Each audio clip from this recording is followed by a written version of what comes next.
news behind news and analysis. Please like and subscribe and press the bell icon. नमस्कार दोस्तों, मैं विक्रम सिंधु अपने YouTube channel Hallows Vikram पे आप सभी का स्वागत करता हूं। आज तारीख 31 दिसंबर 2021।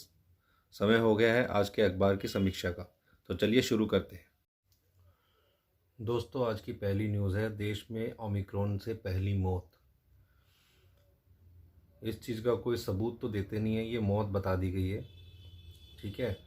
और ये मौत किसकी है? नाइजीरिया से कोई हमारे देश में आया है, ठीक है, जिसका ऑलरेडी कोमॉर्बिड कंडीशन है। यानी उस इंसान को जो नाइजीरिया से देश में लौटा है उसको ऑलरेडी डायबिटीज़ है और कहा गया है कि उसको हार्ट अटैक आया। तो अब ये बताइए कि जो कोमॉर्बिडिटी है, जिसके अंदर ऑलरेडी 13 साल से एक इंसान को डायबिटीज़ है, ठीक है, और उसको हार्ट अटैक आ रहा है, तो ओमिक्रॉन से कैसे मर सकता है वो? कोई एविडेंस तो दिया नहीं गया। जबकि हमारे देश के डॉक्टर्स ने ये कहा है कि ओमिक्रॉन जो है, अगर हम सबको हो जाता है, हमारी बॉडी में एंटर कर जाता है, तो हमारे लिए एक वरदान साबित होगा। तो जो चीज़ हमारे लिए वरदान साबित होगी उससे कोई कैसे मर सकता है? और अगर कहते हैं उसकी मौत का जिम्मेवार होना ही है, तो ओमिक्रॉन को कैसे हम रिस्पॉन्सिबल ठहरा सकते हैं? इसके आगे ये बताते हैं कि यूके, जर्मनी, अमेरिका, ऑस्ट्रेलिया जैसे कई देशों में केसेस मिल रहे हैं। और मैंने आपको बार बार समझाया कि cases are not equal to patients, ठीक है।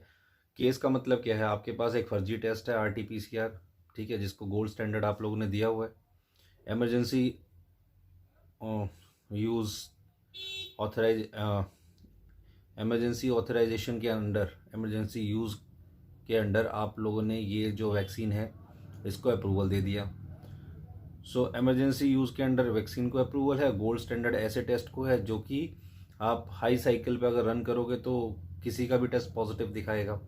और तंजानिया के राष्ट्रपति ने ये भेड़ों पे, पपीते पे और पता नहीं कितने तरह के कहते हैं जानवरों पे उन्होंने, और कितनी तरह की चीज़ों पे ये RT-PCR टेस्ट किया, सभी पॉजिटिव निकले। करीबन 30 तरह के सैंपल उन्होंने इस तरह से किए थे, और जिसमें पूरी तरह से ये फर्जी टेस्ट होने का प्रमाण मिलता है।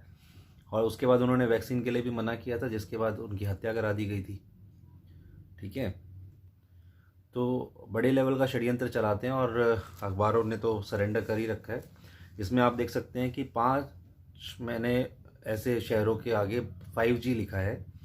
टोटल 6 ग्राफ्स दिए हुए हैं इसके अंदर। 6 में से 5 वो जगह हैं जहाँ पर ऑलरेडी 5G की टेस्टिंग चल रही है, और अगले साल वहाँ पर 5G फुल फ्लेजेडली आप लोगों को प्रोवाइड कर दिया जाएगा। तो ऑलरेडी इन्होंने ओमिक्रॉन या वायरस अटैक के ज़रिए लोगों को वहाँ पर इन्फेक्टेड बताना शुरू कर दिया है, ताकि कल को ब्लेम 5G पे ना आए। जबकि 5G की रेडिएशन से लोगों को कैंसर होता है, लोगों की हार्ट बीट रुक जाती है। ये इसके पक्के प्रमाण हैं, जो कि गवर्नमेंट ऑफ इंडिया के टेलीकॉम सेक्टर में की खुद की रिपोर्ट है। एक नहीं, 2 बार उन्होंने इस चीज़ को रिपोर्ट दिया है। आप खुद भी गूगल कर सकते हैं, टेलीकॉम इंडस्ट्री का रेडिएशन का, अगर आप 5G रेडिएशन का आप सर्च करेंगे तो उसमें प्रॉपर रिपोर्ट आपके सामने PDF के तौर पे आ जाएगी। अगर आपके पास ना हो तो आप मुझसे ले लो, ठीक है।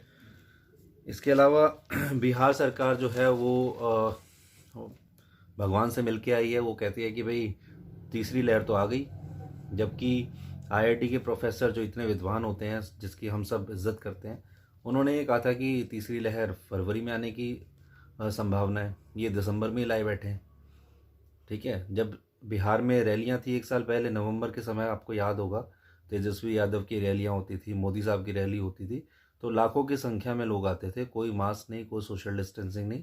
और ये वो समय था जब लोग वाकई में ट्रेंडिंग बीमारी से परेशान थे, तो उस समय इनको कोई दिक्कत नहीं थी। अब तीसरी लहर इनकी ऑलरेडी 2 महीने पहले आ गई है, जिसके लिए कोई सबूत नहीं है इनके पास। किस तरह से साबित करेंगे लहर आ गई है? अब इन्होंने एक और नया शगुफा छोड़ा है, दिल्ली सरकार कहती है कि एक आर वैल्यू जो होती है वो दिल्ली में बढ़ गई है। अब ये आर वैल्यू क्या होती है? आर वैल्यू होती है रिप्रोडक्टिव वैल्यू। रिप्रोडक्टिव वैल्यू का मतलब है ये आपको दिखाती है कॉन्टेमिनेशन, यानी कि एक इंसान कितने लोगों को इन्फेक्ट कर सकता है, उसकी ये वैल्यू निकालते हैं।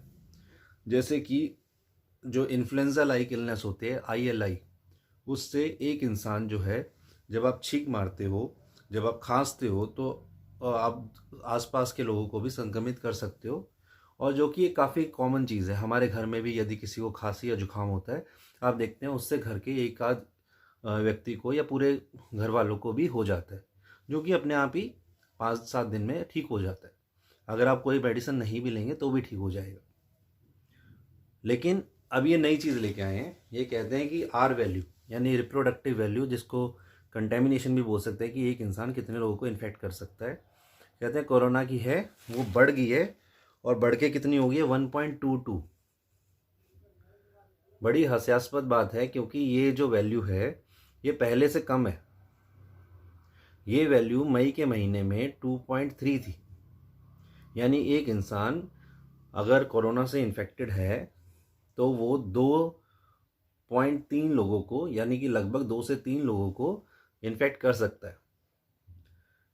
अब जब मैंने इसके बारे में फर्दर रिसर्च की तो मुझे पता चला कि इस ट्रेंडिंग बीमारी के अलावा अगर हम बात करें मीजल्स की, तो उसकी आर वैल्यू है करीबन 15, पोलियो की 6, स्मॉल पॉक्स की 6, आप स्क्रीन पे देख सकते हैं ये, मर्स कोव 5, सार्स कोव 1, अभी जो चल रहा है वो है सार्स कोव 2। सार्स कोव 1 की वैल्यू थी 3, इससे भी ज़्यादा। H1N1 फ्लू आप सभी ने सुना है, इन्फ्लुएंजा में आता है वो भी, उसकी थी 1.8। क्या उस समय भी गवर्नमेंट इतनी शिद्दत से हम लोगों को ये पनीर टिक्का, ये वैक्सीन, ये अमृत का प्याला देने में इच्छुक थी, जैसे आज के टाइम ये असंवैधानिक तौर तरीके से अनलॉफुल एक्टिविटी करके, गैर कानूनी तरीके से आपके घर में घुस घुस के आपको ज़बरदस्ती, without any informed consent, without आपके जानकारी के और आपको बिना साइड इफ़ेक्ट बताए आप लोगों को ये सब चीज़ें दे रहे हैं? तो क्या उस समय भी ये चीज़ें थी? क्या इन बाकी बीमारियों से लोग नहीं मरते हैं? क्या टीबी से लोग नहीं मरते हैं? आपको बता दूं, दुनिया भर में टीबी में होने वाली मौत जो है उसमें भारत का बहुत बुरा हाल है। इनफैक्ट अगर दुनिया भर में 15 लाख लोग साल भर में टीबी से मरते हैं, तो उसमें करीबन 5 लाख लोग भारत से है। तो इतना बुरा हाल है। टीबी अगर किसी व्यक्ति को होता है वो 10 से 15 लोगों को इन्फेक्ट कर सकता है। लेकिन हम ऐसी बीमारी के लिए देशव्यापी लोगों के धंधे बंद हो रहे हैं, ठीक है, ज़बरदस्ती उनको एक ही पर्टिकुलर कहते हैं थेरेपी से इलाज करने के लिए मजबूर किया जा रहा है, उनकी नौकरियां जा रही हैं, उनको बाधित किया जा रहा है, उनकी मूवमेंट्स ब्लॉक की जा रही है, ठीक है, लॉकडाउन हमने देखा। तो ये सब कुछ हो रहा है इस चीज़ पे, जिसमें कि लोग 98% के अराउंड अपने आप ही ठीक हो जा रहे हैं।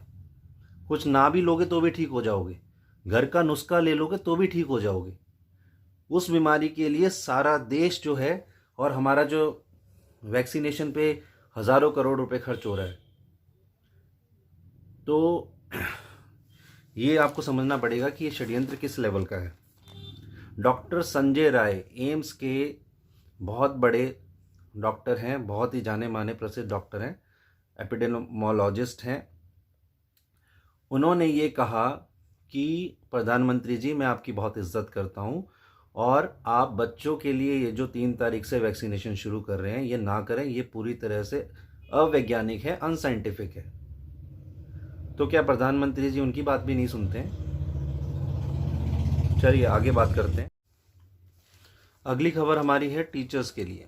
आज जो मुझे दिन भर जो न्यूज़ मिली है वो टीचर्स के लिए बहुत ही ज़्यादा चिंता का विषय है। अब आने वाले समय में हम ये देख रहे हैं कि टीचर्स को वैक्सीनेट करना इनके लिए प्रायोरिटी हो गई है।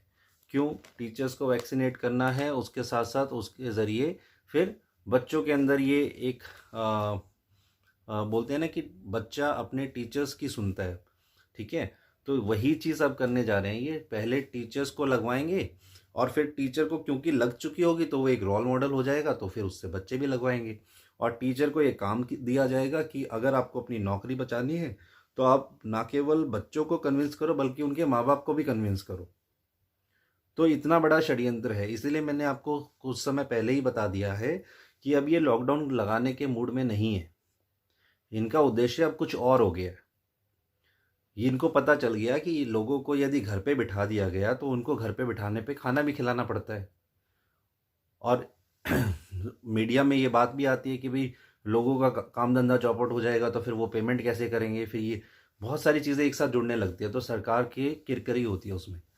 लेकिन वैक्सीनेशन के चक्कर में सरकार जो है अब इस चीज़ को समझ चुकी है कि हमें लॉकडाउन नहीं करना है, जबकि स्कूल खोलने से हमें ज़्यादा फ़ायदा होगा। उसमें हम ज़्यादा लोगों को कम समय में वैक्सीनेट कर लेंगे, जो कि इनका एजेंडा है, एजेंडा 21 एंड एजेंडा 2030। इसके लिए अगर आपको और जानना है तो आप मेरी दूसरी वीडियो देख सकते हैं जिसमें मैंने ये प्रॉपरली एक्सप्लेन किया है। ठीक है, तो अब आगे बात करते हैं। आपके सामने ये खबर है कड़ाके की ठंड। इसके अंदर मैं क्लाइमेट से रिलेटेड बात ना करके लास्ट में आप देखिए कि हरियाणा के शिक्षा मंत्री कंवर पाल गुर्जर ने कहा है कि प्रदेश के स्कूलों में शीतकालीन अवकाश नहीं होगा। शीतकालीन अवकाश इसलिए नहीं होगा क्योंकि अगर ये अवकाश कर दिया गया तो उनके दिन वेस्ट होंगे। इतने दिन उनको वेस्ट करने नहीं। जब टीकाकरण स्टार्ट किया है तो टीचर्स को भर भर के वैक्सीन लगाओ बस। इसी तरह से मैं आपकी स्क्रीन पे एक बार ये बहादुरगढ़ की खबर है जिसमें कि निर्देश जारी किए गए हैं कि दोनों डोज वैक्सीन की लगी होनी अनिवार्य हो गई है। टीचर्स को, मैनेजमेंट को, टीचिंग नॉन टीचिंग स्टाफ सबको ये वैक्सीन लेनी अनिवार्य कर दी गई है, लेनी ही पड़ेगी।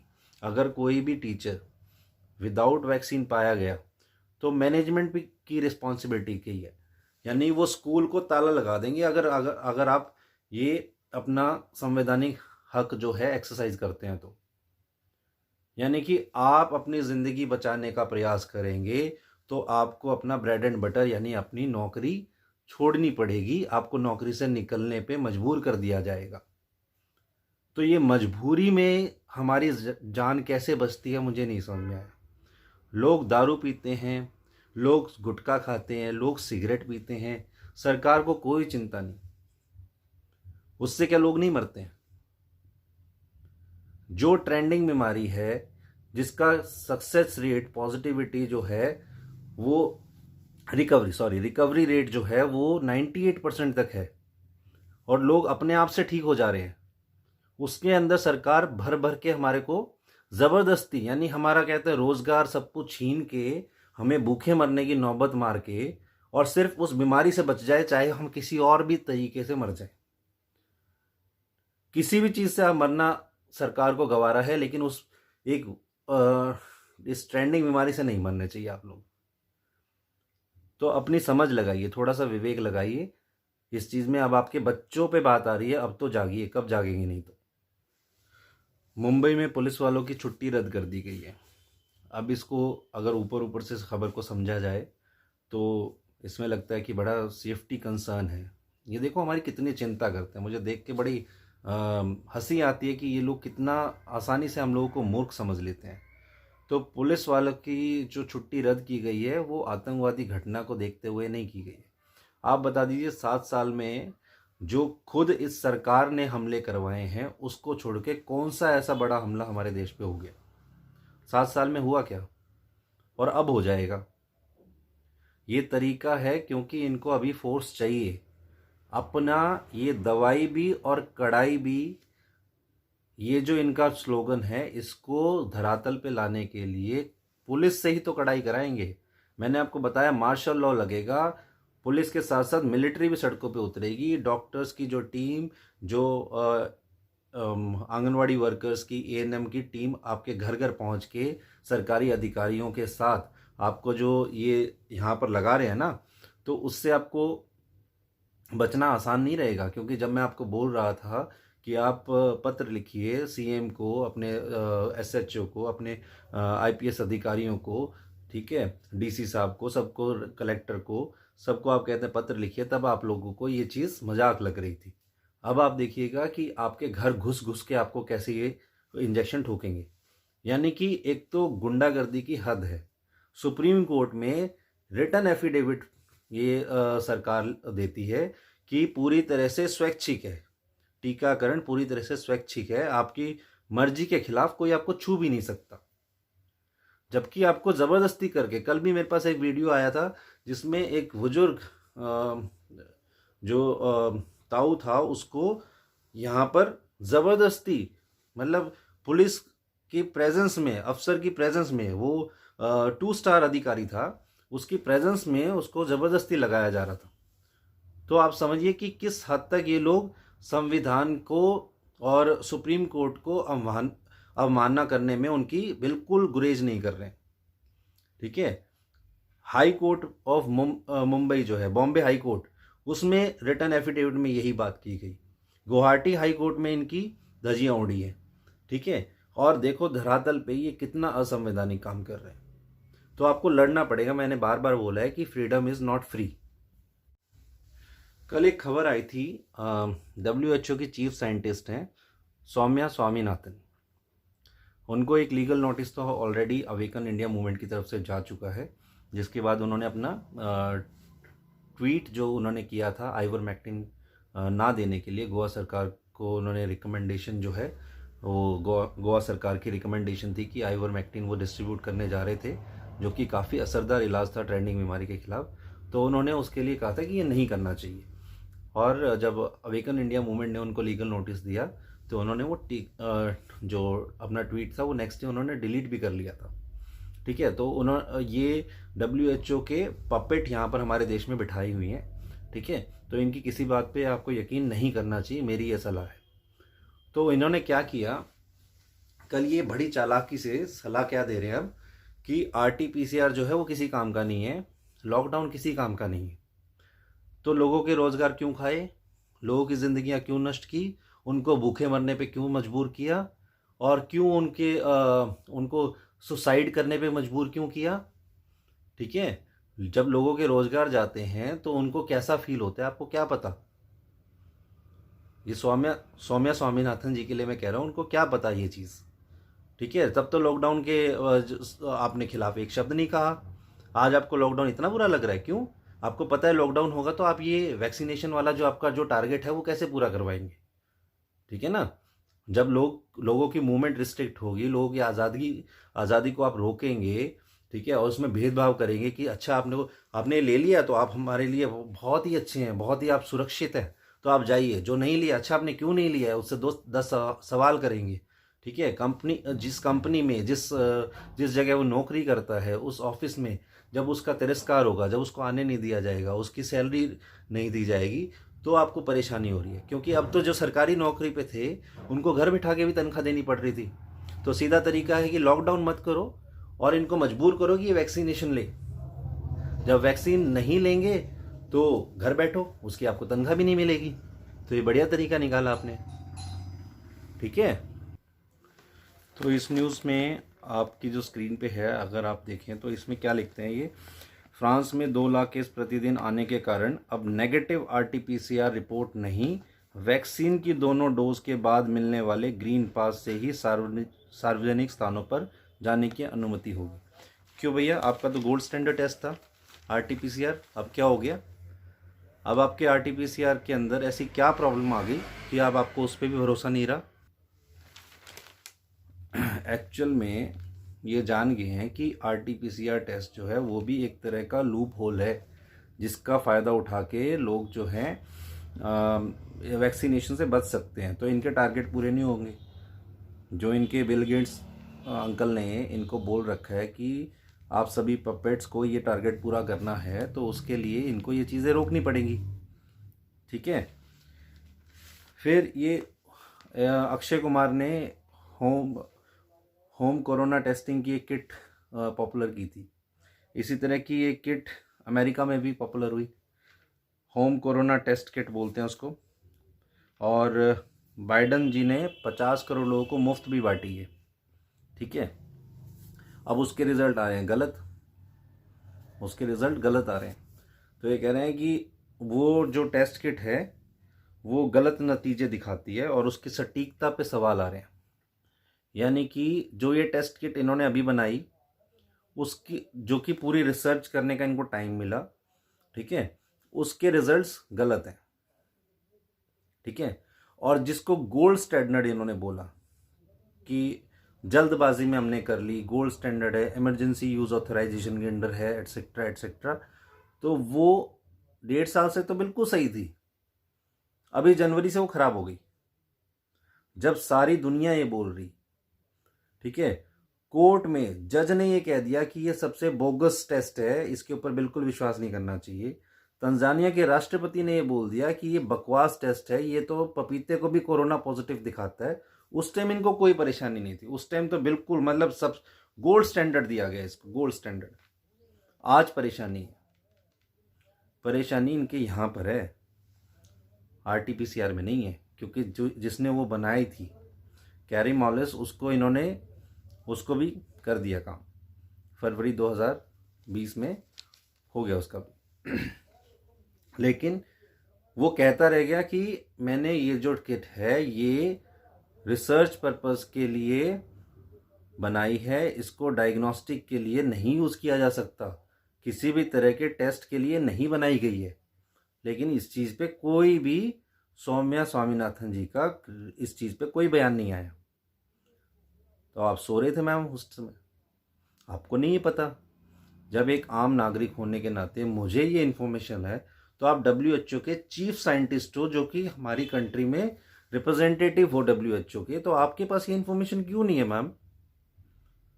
Are you sleeping? ठीक है, तो ये बेवकूफ़ बनाना बंद कीजिए। एक कंपटीशन चला हुआ है केसेस का और दूसरा डोजेस का। इस कंपटीशन को आप समझ लो, मैं बार बार बता रहा हूँ। क्या अमेरिका में 80% केस ओमिक्रॉन के केसेस हैं, वो पेशेंट नहीं है। और पेशेंट हैं तो पेशेंट ठीक भी तो होते हैं। खांसी जुकाम आपको होता है, बुखार होता है, आप पेशेंट होते हो उस समय, तो मर जाते हो क्या? उसके बाद खत्म हो जाते हैं। तो होने के लिए तो टीबी के लोग भी ठीक तो हो ही जाते हैं। तो जब इतनी सीवियर बीमारी के पेशेंट डेथ में कन्वर्ट हो जाए, इसकी कोई पक्का प्रमाण नहीं है, तो फिर ये केसेस जिसमें 98% तो रिकवरी रेट है, उसमें क्यों डराते हैं ये केसेस बता बता के? दूसरा, जो आपका ये अब बूस्टर डोज पे आए हैं, तो ऑस्ट्रेलिया में तीसरी डोज लगा दी इन्होंने, ऑस्ट्रेलिया तीसरी डोज पे आ गया जी, ठीक है। साल में 3 डोज की अनिवार्यता, मतलब अनिवार्य शब्द ऐसे यूज करते हैं कि हमारे शरीर पे इनका अधिकार हो, जबकि आपको बता दूं एज पर लॉ आपके शरीर में अगर आपकी मर्जी के बगैर कुछ भी जा रहा है तो वो मेडिकल रेप की कैटेगरी में आता है। आपकी बॉडी के अंदर कुछ भी इंसर्ट आपकी मर्जी के बिना हो रहा है, that is a kind of rape. ये कानून की भाषा है, ठीक है। तो ये आपको बता के आपके भले के लिए आपकी मर्जी के खिलाफ आपका मेडिकल रेप करना चाहते हैं और आप उसको अलाउ कर रहे हो, क्योंकि हम तो मानसिक गुलामी में जी रहे हैं, हम मानसिक गुलामी में जी रहे हैं, ठीक है। हम सच्चाई के लिए उठेंगे नहीं, हम लड़ेंगे नहीं, हम आवाज़ नहीं उठाएंगे, हम कुछ करेंगे नहीं, कोई आएगा तो हमारे लिए कर देगा। वेट करो, एलियंस आएंगे अभी, ठीक है। उसके बाद ये तो हुई ऑस्ट्रेलिया की बात, जहां पर 3rd डोज को मैंडेटरी किया जा रहा है। आगे सुनिए अब जर्मनी की बात। जर्मनी कहता है 4थी डोज का अभियान जल्द छेड़ा जाएगा।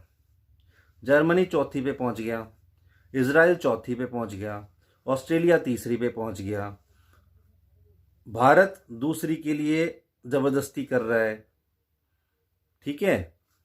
तो ये होड़ चल रही है, इनके पप्पा जी को खुश करना है, बिल गेट्स को, रॉथस्चाइल्ड फाउंडेशन को खुश करना है, रॉकफेलर फाउंडेशन को खुश करना है, ठीक है। न्यू वर्ल्ड ऑर्डर कभी सर्च करा है आपने? क्या है? प्रधानमंत्री जी बोलते हैं लाल किले के प्राचीर से, हैं संसद भवन में उन्होंने कहते हैं इस चीज़ के ऊपर बोला कि नई वैश्विक एक संस्था बनेगी, एक न्यू वर्ल्ड ऑर्डर बनेगा, ठीक है, उसके लिए हमें तैयार होना है, उसके लिए हमें तैयार होना है। किसको तैयार होना है जी?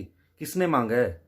किसान बिल किसी ने नहीं मांगा, 1 साल बाद आपको समझ में आया, ठीक है, जो आप चोर रास्ते से लेके आएंगे, ठीक है, आरबीआई अडानी के जरिए जो आप ला रहे हैं किसानों को बैंकों के कर्जदार बना के उनकी जो ज़मीनों पे नज़र है आपकी, सब समझ में आता है, सब समझ में आता है, ठीक है। ऐसे ही ये किसने मांगा था आपसे न्यू वर्ल्ड ऑर्डर? हमने तो नहीं मांगा। और अगर कोई और मांगता है, मान लो 4-5 देश मिलके करने जा रहे हैं, तब भी आप हमारे प्रतिनिधि हैं और लोगों ने चुन के बिठा रखा है, निर्णय फिर भी आपका नहीं चलेगा, ठीक है। For the of the people, for the people and by the people, constitution पढ़ लो, मजाक नहीं हो रहा है यहां पर। न्यू वर्ल्ड ऑर्डर आप नहीं ला पाओगे, ठीक है। तो ये अगर इतना ही आपको ज़्यादा पता है, न्यू वर्ल्ड ऑर्डर आने वाला है, इतनी आपको भविष्यवाणी पता है, तो देश को खुल के बता दो ना। इतनी लंबी लंबी रैलियां करते हो, 100 से ज़्यादा रैलियां हुई थी वेस्ट बंगाल के चुनाव में, और 110 से ज़्यादा इनके कहते हैं मंत्री पहुंचे थे। तो ये जो रैलियां करते हो, अभी यूपी में इतने कर रहे हो, तो एक रैली में ये भी बता दो न्यू वर्ल्ड ऑर्डर है क्या, कितने लोगों की जान जाने वाली है, कौन कौन से नए वेरिएंट लेके आने वाले हो, कैसे कैसे भूखे मारोगे, फूड क्राइसिस लेके आओगे, किस तरह से हार्प टेक्नोलॉजी डार्पा से आप कहते हैं ये क्लाइमेटिक चेंज झूठा दिखाने वाले हो, सब बता दो ना एक बार। ये तो मेरे जैसे तो बता ही देंगे न्यू वर्ल्ड ऑर्डर है क्या। बेवकूफ़ समझना बंद कर दो। डिटेंशन सेंटर कहीं नहीं गए, मुझे पता है वो सीए के लिए नहीं है, मेरे जैसे विसल ब्लोअर के लिए है वो, ठीक है। जो नहीं लेंगे ना उनको पकड़ पकड़ के वहां डालोगे, ठीक है। तो आपकी चाल पता है, बेवकूफ़ मत लाना, ठीक है। हाँ, तो ये इनका अच्छा खासा षड्यंत्र है, जिसमें ये ब्रिटेन के जो ब्रिटिश प्रधानमंत्री बोरिस जॉनसन ये ज्ञान बांट रहे हैं। बोरिस जॉनसन कौन आदमी है पता है? जब लॉकडाउन हुआ तो पार्टी कर रहा था बिना मास्क के, मोदी जी से बिना मास्क के मिलता है। जो ये क्लाइमेट चेंज की इन्होंने सो कोल्ड क्लाइमेट चेंज की कॉन्फ्रेंस करके दिखाई थी, COP 26, तो उसके अंदर बिना मास्क के खड़े थे ये सारे। जब इन्होंने तो कौवे उड़ाए थे, देखना कभी कौवे उड़ाए थे, पता करो वो कौवे क्या हैं, किसको रिप्रेजेंट करते हैं। सिंबॉलिक लैंग्वेज में ये हमारे को क्लू देते हैं, ठीक है। इनका जो मसीहा है ना, वो समझ जाता है कि हाँ मेरे बच्चे सही लाइन पे मेरे मेरे टारगेट्स पूरे कर रहे हैं। ऐसे ऐसे करके जो आप बताते हो ना, ऐसे ऐसे करके, ऐसे ऐसे करके, ऐसे ऐसे करके जो बात करते हो, सब समझ में आता है ये किसका रिप्रेजेंटेशन है, किसका सिंबल है। ये सिंबॉलिक लैंग्वेज हमें समझ में आती है आपकी, ठीक है। तो न्यू वर्ल्ड ऑर्डर का डॉक्टर विलास जगदले जो हैं, बड़े ही अच्छे और बड़े ही शानदार विसल ब्लोअर हैं, उनका आप वीडियो देखिए, ठीक है। और उसमें आपको पता चलेगा कि एक्चुअल में आप किस तरफ बढ़ रहे हो, ठीक है। तो अपने बच्चों को बचा लीजिए प्लीज़। मोदी साहब मास्क नहीं लगाएंगे, बोरिस जॉनसन मास्क नहीं लगाएंगे, ठीक है। फद्दू तो हम हैं, देश की जनता, आम जनता फद्दू है। हम लगाएंगे ये मुखौटे, हम लगाएंगे ये पनीर टिक्के। क्यों? मोदी साहब ने पहली डोज लगाई थी, दूसरी नहीं लगी क्या उनको? अभी तक चालान काट दिए उनका पीएमओ ऑफिस में जाना रोक दिया। हम फद्दू हैं क्या? हम अपनी ड्यूटी नहीं कर सकते? हमारे ब्लड प्रेशर की कोई चिंता नहीं। वो 4 बार कहते कपड़े बदलते हैं काशी कॉरिडोर के, जब वहां पर जाते हैं एक अटल टनल के अंदर से बाहर जाने में उनके कपड़े बदल जाते हैं। हमारे को अपने बच्चे पालने का हक नहीं है क्या? तुम्हारे पास औलाद नहीं है तब तुम्हारे को इतनी शाही ठाट चाहिए? अरे तुम लो जितने ठाट चाहिए, हमारे क्यों छीन रहे हो? हमारी रोटी पे भी तुम्हारे को प्रॉब्लम है और तुम्हारे ठाट पे भी हमारे को प्रॉब्लम नहीं होना चाहिए। पागल लगा रखे हैं क्या? किस दिन खुल के बताऊंगा आपकी सारी। और जो जो भक्त है ना, वो इस चैनल से दूर हो लो, ठीक है। मैंने तो घर में कह रखी है कि आज दिखूं कल ना दिखूं कोई जरूरी नहीं है, ठीक है। तो हम तो नहीं डरते, ना नौकरी देने वालों से डरते, ना घर क्या से डरते, और ना ये जो इंटरनेशनल ताकतें हैं उनसे डरते। मारना तुमने वैसे भी है, मरना हमने ऐसे भी है, कोई दिक्कत नहीं। लेकिन सच बताकर लड़ के तरियाखा में आग डाल कर फिर मरेंगे, जिसमें जो बस की हो कर लियो। समझ में आ गई? हाँ। अगली खबर आर्टिफिशियल इंटेलिजेंस के ऊपर है। आर्टिफिशियल इंटेलिजेंस के बारे में बार बार बता रहा हूँ, सिंगुलैरिटी के बारे में पढ़ो, ठीक है। 2025 में कैसे रोबोट्स जो हैं वो टेक ओवर कर लेंगे दुनिया के ज़्यादातर चीज़ों को, ठीक है, ज़्यादातर लेबर फोर्स को, ज़्यादातर काम काज को, तो आपको पता चलेगा। अभी चाइना ने हमारे लेह लद्दाख बॉर्डर पे अपने 200 रोबोट्स उतारे, ठीक है, म्यूल 200, 200 किलो तो सामान उठाने की ताकत, ठीक है, मल्टीपल कैमरेज, ठीक है, और एआई समृद्ध यानी आर्टिफिशियल इंटेलिजेंस समृद्ध, और वेपन चलाने में काबिल, ये सारी खूबियों के साथ वो 120 रोबोट्स उन्होंने हमारी बॉर्डर पे उतार रखे हैं। क्या हमारा सैनिक रोबोट से मुकाबला कर लेगा? आपकी 2 आंखें हैं, रोबोट के पास 6 कैमरे हैं, ठीक है, इंफ्रारेड रेडिएशन की अलग पावर, ठीक है, कम्युनिकेशन उसका स्ट्रॉन्ग, सैटेलाइट से डायरेक्ट आपकी लोकेशन को सैटेलाइट से पहचान लेगा, ठीक है, और वो थकेगा भी नहीं, उसको लंच ब्रेक भी नहीं चाहिए। समझ रहे हो आप बात को? तो ये जब किया गया तो अखबार क्या लिखता है, बड़ा मतलब इनके ना अकल घुटनों में जा चुकी है। अखबार लिखता है कि भारत कि हमारे जो सैनिक है ना, उनकी ताकत के सामने चीन जो है, चीनी सैनिक जो है वो सर्दी को नहीं झेल पाए, इसलिए रोबोट उतार दिए। बेवकूफ के बच्चे हो गया तुम। तारा दिमाग नहीं है क्या? तुम्हारे को समझ में नहीं आ रहा? ये एडवांस टेक्नोलॉजी की बात की जा रही है, कुछ भी चल रहा है तुम्हारा, पागल समझते हो। यानी कि तुम अच्छे नहीं बन पा रहे तो जो अच्छा उसके अंदर कमियां ढूंढ लो,